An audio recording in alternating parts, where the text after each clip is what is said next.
Good morning, good morning, good morning.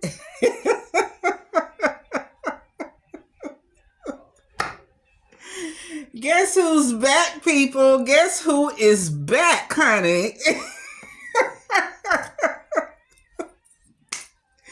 Miss Rose Monroe who? Wilson, darling. Yes, she's back. On this beautiful Friday morning, I tell you, oh my goodness, it's beautiful. It's beautiful. I mean, the temperature is just, everything is just beautiful. I would like to say thank you for tuning in to us, Miss Fabulous 60, Miss Rose Monroe Wilson, and thank you for tuning in to us, Miss Who Rose Monroe Wilson. We have a phenomenal show today, and I tell you, I just want to go ahead on and get with it and let you all know this show here was requested by a dear friend of mine. She asked me to do this show and do this topic. And, I totally agreed with her because I've experienced it. So I definitely can talk about it. Today, we're talking about how to care, things you need to be a caretaker for your parent, for your mother, your father. I was my mom's caretaker, and I was briefly my father's caretaker, but it wasn't that long, as long as it was for my mom. But things that I realized was very important that I didn't know at the beginning is that when you taking on that type of responsibility, make sure you have someone that's going to be there to help you. I mean, like they can go, especially now, this is more important for people that when your loved one becomes bedridden, mean they can't get out the bed and do anything for themselves and stuff like that. You really need to make sure before now you take on any responsibility. Let's start there. You have someone that is going to be there to help you. They don't have to be there 24 hours a day, but make sure you have a family member. So if it's something that you need to do, you have a family member that can come in and, take care of your mom while you run, some errands or something like that. Whatever things that needs to be done. Even just to give you a break, y'all make a decision, it's 7 days in a week, okay? You be here 3 days, I be here 3 days, and then on that Sunday, we all be here together and have Sunday dinner. I think that is just so wonderful, because our parents back in the day, they so used to, everybody sitting down, on Sundays having dinner together. So I really think that's very sweet. But that's one of the most important things is make sure you have backup. The next thing is you want to make sure you have all their paperwork in order. Say for instance, I mean, we never want to discuss death with our loved one, but it's so important because things could get so out of hand when it comes down to that moment because people want to start adding things and the price, and nobody want to put up no money, but they want to start including, let's do this, let's do that. But where's the money is going to come from? It's sad, but it's the truth. Start thinking about, okay, talk to your mother and find out what type of service do she wants. Do she want a burial service? Do she wants to be cremated? And then I even ask her, do she want a service period? Because a lot of elderly people be like, you know what, just go ahead on and cremate me and be done with it. Don't spend all that money on me. And, I'm telling you, because they done live their lives and it's like, why go through all of that? So, I mean, that's another thing that you really, really need to discuss because I'm telling you, things can get so out of hand when it comes time to go to that funeral home and make that arrangement, and nothing is in order. Nothing's in order. So you really need to make sure you get that taken care of. The next thing you want to do is you want to make sure all her medical expenses are taken care of. Find out who her insurance companies are and find out how much of her medical do they cover. If it's any co-pays or anything like that, find out about that as well.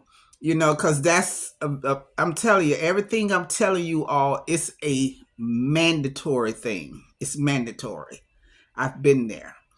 Make sure you have say for instance, if you're moving from out of town and stuff, make sure you get their old medical records and see. Some of them they can actually transfer them, and if she's in the frame of mind, he or she is in the frame of mind where they actually can discuss, or they can tell the doctor, yes, I approve for such and such a thing, or they can sign, for them to to transfer their medical information to the new location where they're going.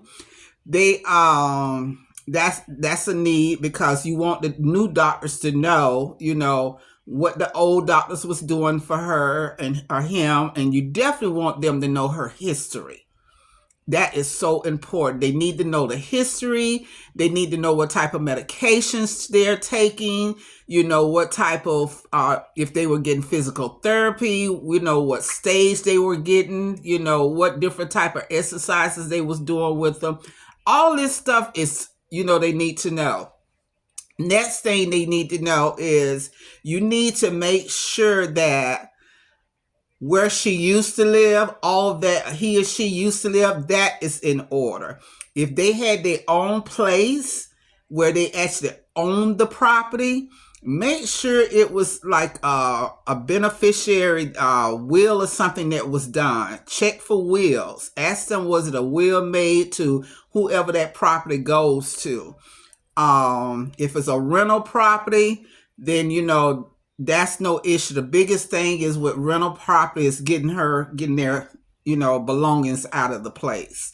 That's the biggest issue. But when it's private property that they own, then they should be able to tell you, okay, yes, I have a will, and this is where the will is, and this is who hold the power of attorney. That is very important.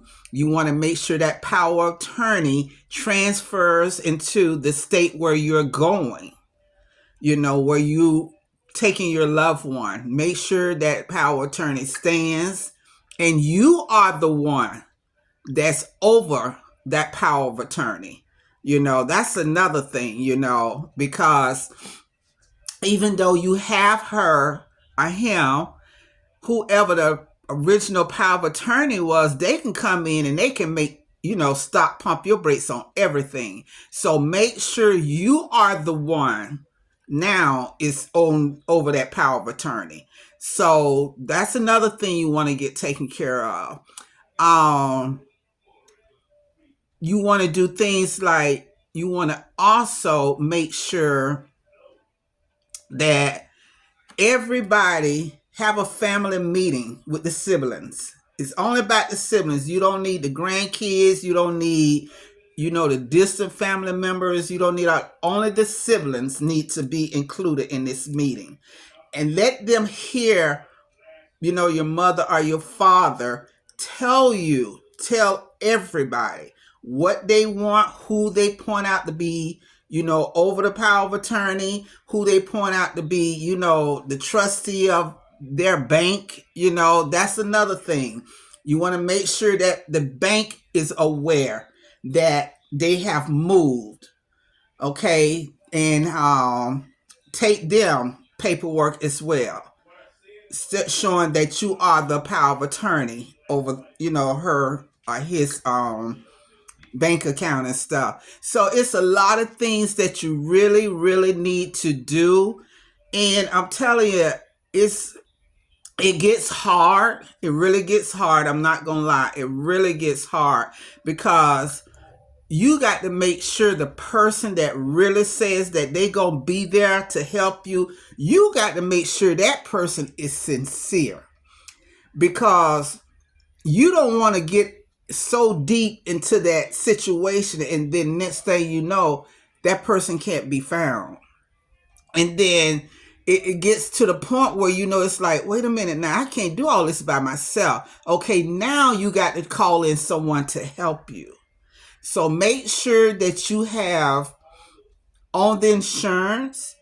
It shows that it states that you do have in-house care, which means somebody will come in and will help, with her baths and feedings. Sometimes you can find some of these people that actually, some of the companies will actually do your grocery shopping for you, for her.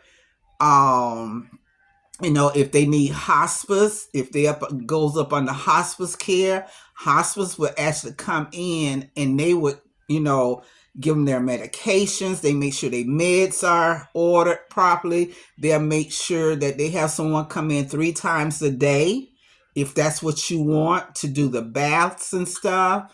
There are beautiful programs out there that will help you, with them. That's only, all this stuff is basically because you want them at home.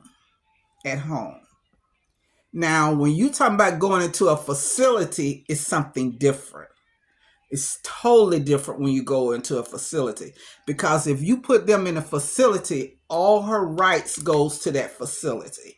The only right you have is to come in and see her and make sure, everything is they're being taken care of the right way. Making sure they're not getting no bed sores, they getting up and down out the bed, those type of things. You making sure the physical body is being taken care of. But as far as the finances, the the facility that they're in takes care of all her finances, which means everything gets signed over to them. Okay, so those are just a few things that I want to share with you all this morning, because I was asked, since I was my mom's caretaker, what type of things that I experienced. And the things that I experienced is pretty much what I just talked to you all about, and some of that stuff I didn't experience, but I know it had to be done. Those are the main points, making sure you're getting everything taken care of. So when that final day comes, you don't have that worry. You don't have to be running around trying to see, okay, is we have this, or did we do that? And everything is already taken care of. And the only thing you have to do when that final day comes is call the funeral home that he or she choose to go to. And if they are not local, they have a connection with the local funeral home that can come in and remove the body and take it to their facility, and then they will pick he or she up from their facility. So so you don't have to worry about that as well. You just call the funeral home and they'll take it from there. So the main thing, making sure they have all her information. But if it's under hospice, hospitals actually do the pronouncing of the time of the deceased past and stuff like that. So you do have help, and that's a good thing. But the main thing is making sure you have a family member that can give you a break. Where you say, okay, I'm going somewhere for a week. I just need a week vacation. Okay, I got you. You come up here on weekends. Everybody rotate a weekend and come up and give you that break that you need.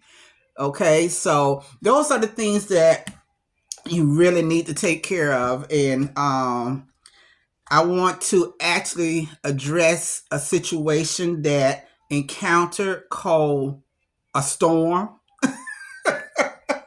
Boy, I tell you, I don't know what's going on with these storms, but I keep everybody in my prayers, because these storms are popping up everywhere. Everywhere.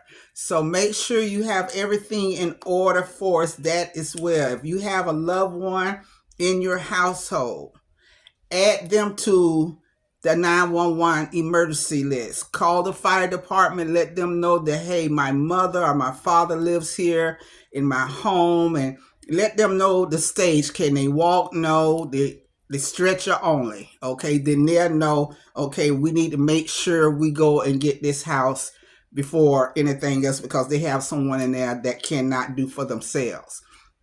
Make sure you call the electric company. Let them know that you have someone in there that's on an oxygen machine, oxygen tank, or whatever, and they will cover. Make sure they get their power back on. It's ASAP because they're oxygen dependent. So those are more things that I want to all take put on add to your list. So your assignment for this weekend is to sit down and really put all this stuff together. If you're a caretaker, or if one day you're going to be the caretaker of someone, put all this stuff together this weekend and start, making preparations for that. Don't let it catch you off guard, okay?